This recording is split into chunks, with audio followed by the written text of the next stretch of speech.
Do you ever find yourself stuck when under pressure and can't seem to get going? Many people do.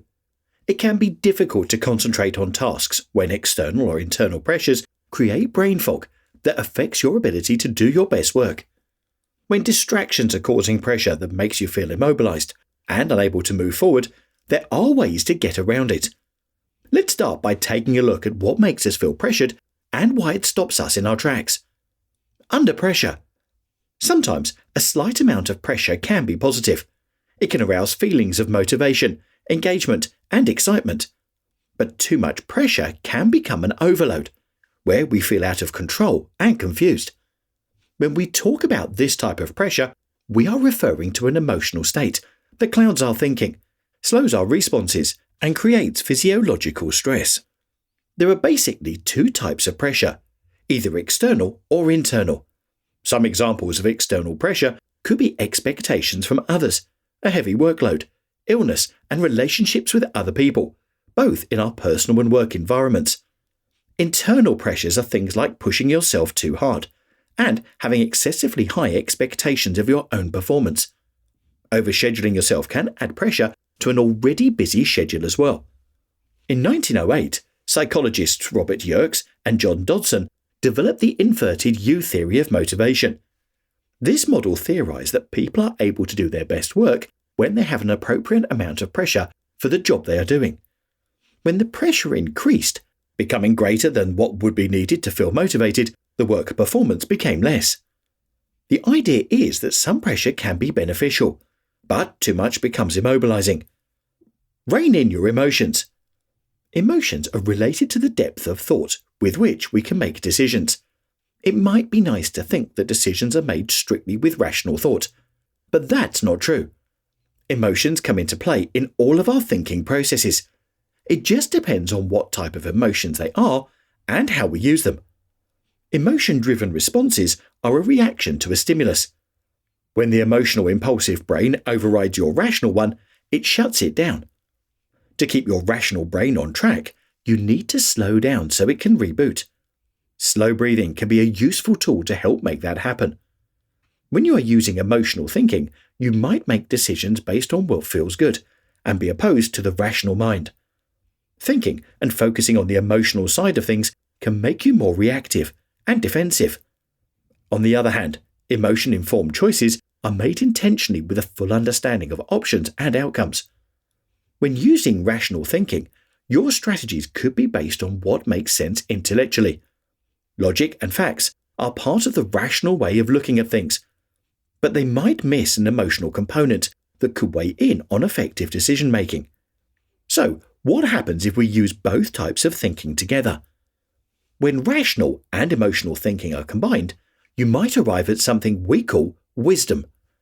This is the balance between the two, resulting in mindfulness. By honoring the emotional thoughts, yet acting rationally, you can often come to decisions based on facts, logic, and compassion.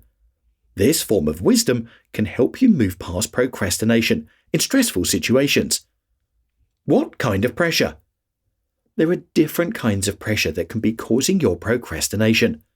Are you feeling stressed over an approaching deadline? Or are you pressured by other circumstances that are pulling you away from thinking about your task? Although both these situations are examples of pressure, the way you choose to handle them can be completely different. Your reaction to an upcoming deadline can be met with time management tools and checking to be sure you have all the resources you need to do the job. Then it becomes a matter of personal discipline.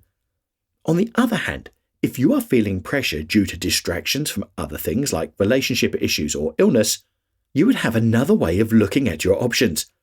Taking some time to resolve the issue and clear your head will allow you to refocus on your work once the situation has passed. Reframe your thoughts. Feeling under pressure can cloud your thoughts and make it difficult to move forward with clarity and motivation. It can seem confusing to even know where to begin. Winston Churchill stated, "You will never reach your destination if you stop and throw stones at every dog that barks." Whatever distractions are causing the delays, you can assess them and make an informed decision about how to move forward. Ask yourself, how am I feeling about working on this project? Is there an external distraction?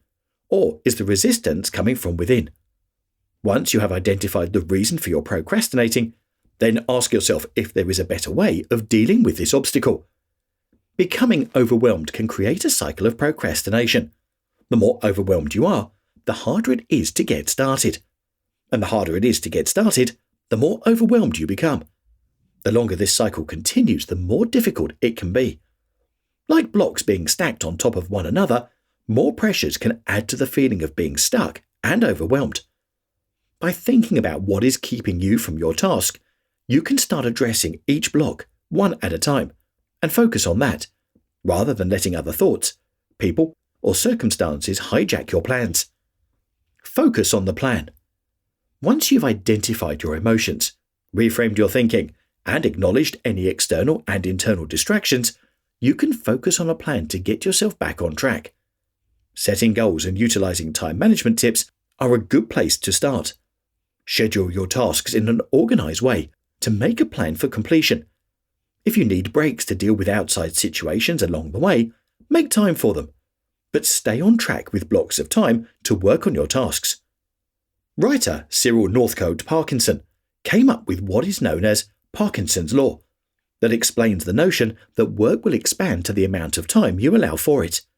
In a humorous essay, he stated that a task will take as long as you allow it to. If you tell yourself you have a week to do something, many people will take all week to do it. Whereas, if you tell yourself it has to be done today, you might find it can be done in a much shorter period of time. Use time management skills to get things done in a reasonable period. It can be easy to procrastinate if you think you have plenty of time to do something.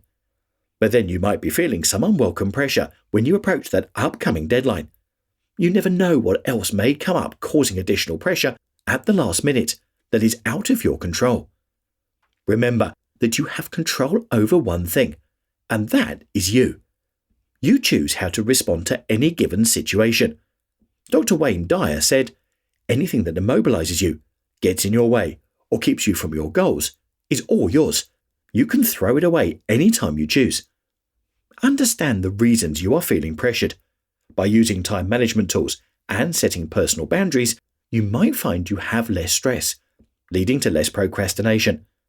Whether it's a deadline looming over you, constant distractions, too many tasks piling up, or other pressure causing you to procrastinate, the way you choose to deal with it is up to you.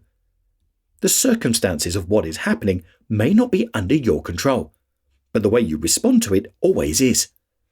You may not be able to eliminate all situations that create pressure in your life, but when you have control over yourself, you will be able to act from a place of personal power and calm.